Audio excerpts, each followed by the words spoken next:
Las noches de Caracas están siendo investigadas por una organización no gubernamental llamada Ciudad Laboratorio. Esta asociación civil se encarga de documentar y accionar la versión nocturna de la capital, mediante proyectos como Observatorio de Caracas de Noche y talleres de acciones lumínicas donde se une el arte y la luz. Esta iniciativa nos las explicarán más a profundidad dos de los integrantes de la asociación Ciudad Laboratorio. Javier Ramos, soy informático de profesión, también músico y activista en cuanto a lo que es ciudad, también con la bicicleta y todo esto.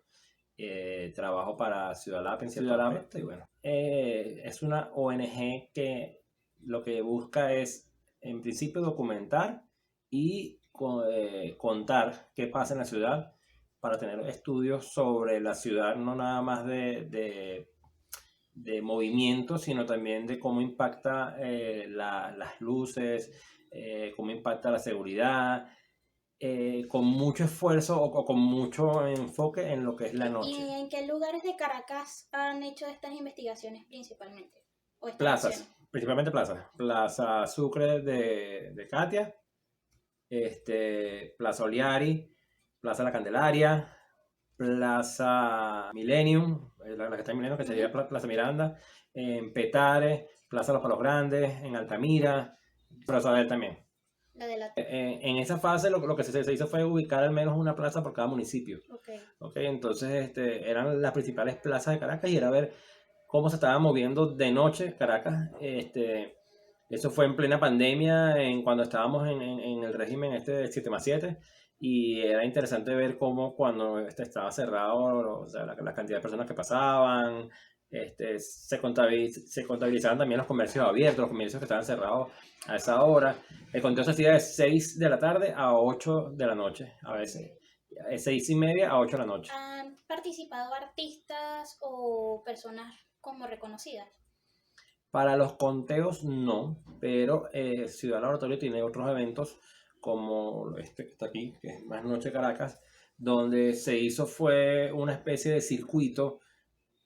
Fue en Bellomonte, donde habían diferentes lugares y lugares poco típicos, no eran locales, sí habían locales nocturnos donde regularmente cantan artistas, donde se presentan bandas, pero no era solamente eso, era también escaleras, eran el lobby, sí, el lobby de un edificio, una acera, y ahí lo que se hizo fue, bueno, se montaron artistas de la talla de Aquiles Báez, guitarrista conocido, Alfredo Naranjo y su guajeo, estuvo la Zarabanda y así, bueno, muchísimos artistas que han pasado por todos estos eventos, que como dije, la noche es uno de esos eventos. ¿Cómo defines más a profundidad acción lumínica? ¿Dónde viene el término?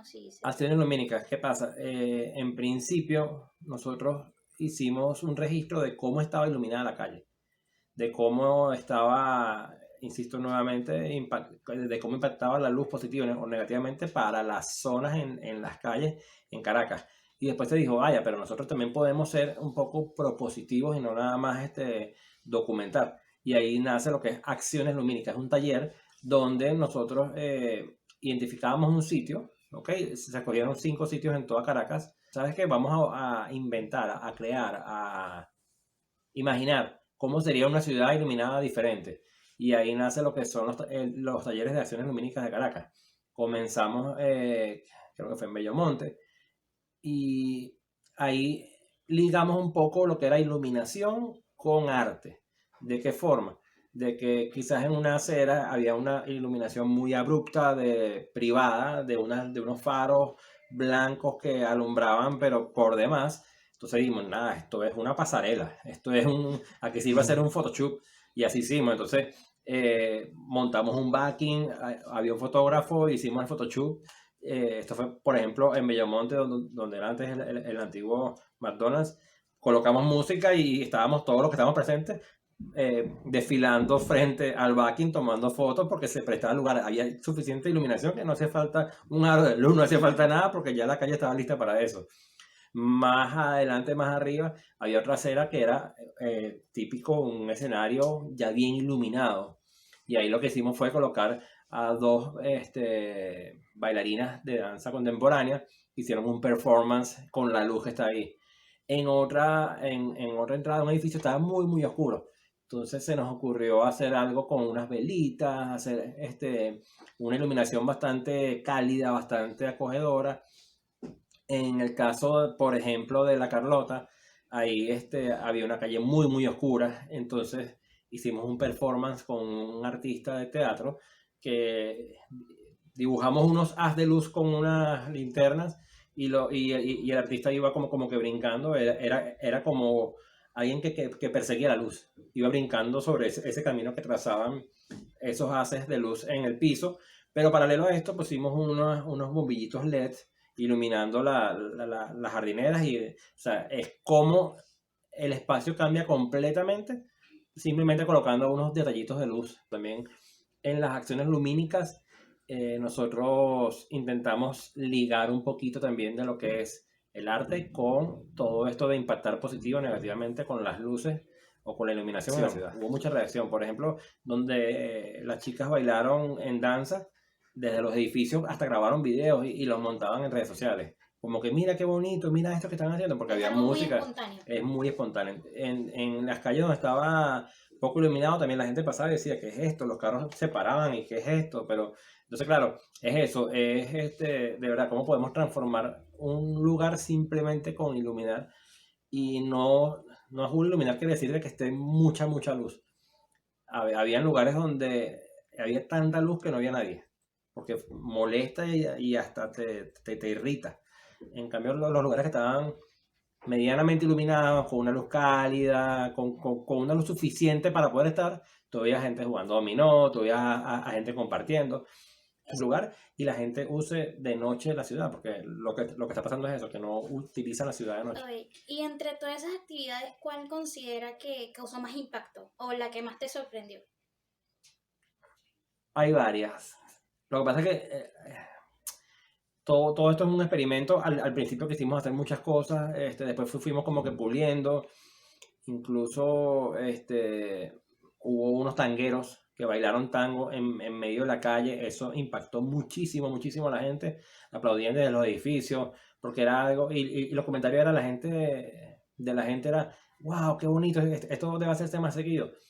Pero en mi caso particular me gustó muchísimo más ver, por ejemplo, el Calvario en Gratillo iluminado de forma diferente, ver cómo unos colorcitos pintaban el barrio y le daban otra calidez, aunque ya el barrio Calvario ya es un barrio cálido y ya provoca caminarlo, pero como jugando un poquitico con la vegetación, con las jardineras de la gente, cambiaba completamente y lo hacía mucho más acogedor y mucho más Hola, soy Charely Mujica y fui coordinadora de Ciudad Laboratorio en la fase 5, coordinadora de plazas. Bueno, Ciudad Laboratorio ya tiene tiempo en esto de estudiar la noche, primera vez que soy coordinadora. Antes de ser coordinadora fui observadora. ¿Qué tipo de investigaciones realizan? Estudiamos la cantidad de personas en la calle, hombres, mujeres. En esta fase incluimos niños, personas con discapacidad y adultos mayores. Estudiamos también la cantidad de funcionarios públicos, transporte público, ciclistas y la iluminación. ¿Cómo se registran estos factores? O sea, ¿cuántas personas hay? ¿Cómo las registran? Mira, por cada plaza, eran 9 plazas, por cada plaza había 4 personas, cada una estaba encargada de algo diferente. Por ejemplo, había un encargado de plaza, que era el que repartía las fichas a los otros observadores. Había un observador en el portal 1, un observador en el portal 2, y había un observador que daba vueltas alrededor de la plaza para verificar las luces, el transporte público, la movilidad de ciclistas y toda esta cosa. El otro observador era nuevo en esta fase, porque en la fase anterior éramos nada más 3, en esta éramos 4.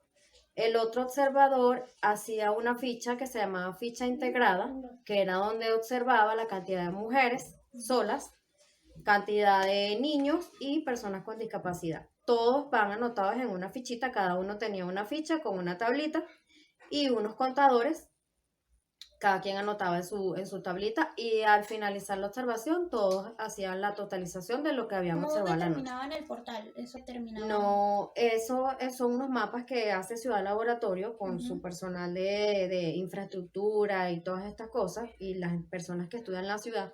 Y ellos hacen el mapa, cada mapa tiene dos portales. Claro, el portal es imaginario, Ah, ok. pero tú más o menos ves el mapa y tú dices, bueno, por decir, en la Plaza Oliari, al principio de la Plaza Oliari, viniendo de San Martín hacia el centro, ahí justo hay un portal.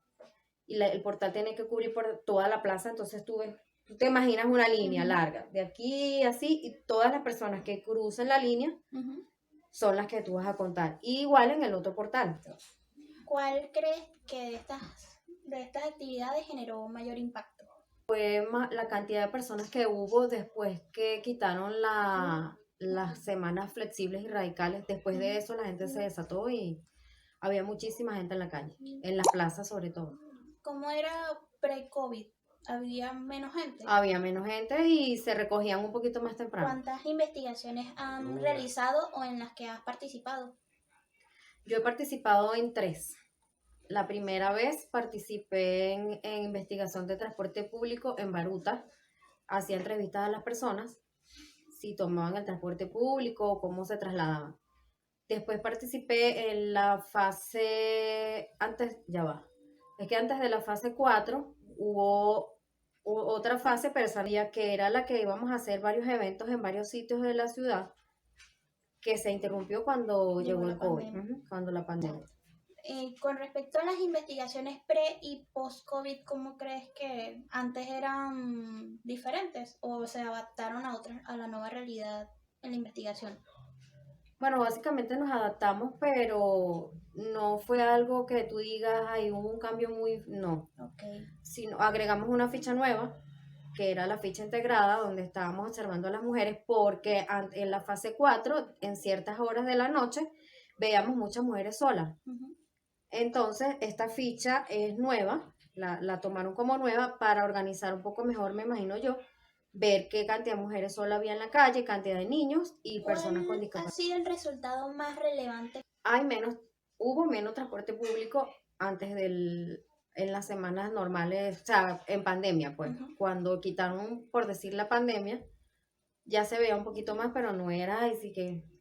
Algo diferente. no fue no impactó tanto. Pero lo que sí es siempre las mujeres, hay muchísimas mujeres solas en la calle. Es alguna cosa, es impresionante, pero siempre hay muchas mujeres solas en la calle. ¿Cómo en qué intervalo de horas las ves más o menos? Como casi en la mitad, porque nosotros comenzábamos a las 6:30, de 6:30 a 7, después hacíamos un corte allí, de 7 a 7:30 otro, entonces más o menos entre 7 y 7:30 era donde veíamos más mujeres. ¿Sabes qué pasa también? Que muchas veces eran mujeres que salían del trabajo. Ah, ok. Y como caraqueña mujer de noche, ¿cómo crees que lo percibe? ¿Si es diferente o igual? No, no es diferente. Yo veo que sí se puede, pues. Lo que pasa es que hay que saber dónde estar, porque tampoco los espacios todos son aptos para que una mujer sola ande en la calle en la noche.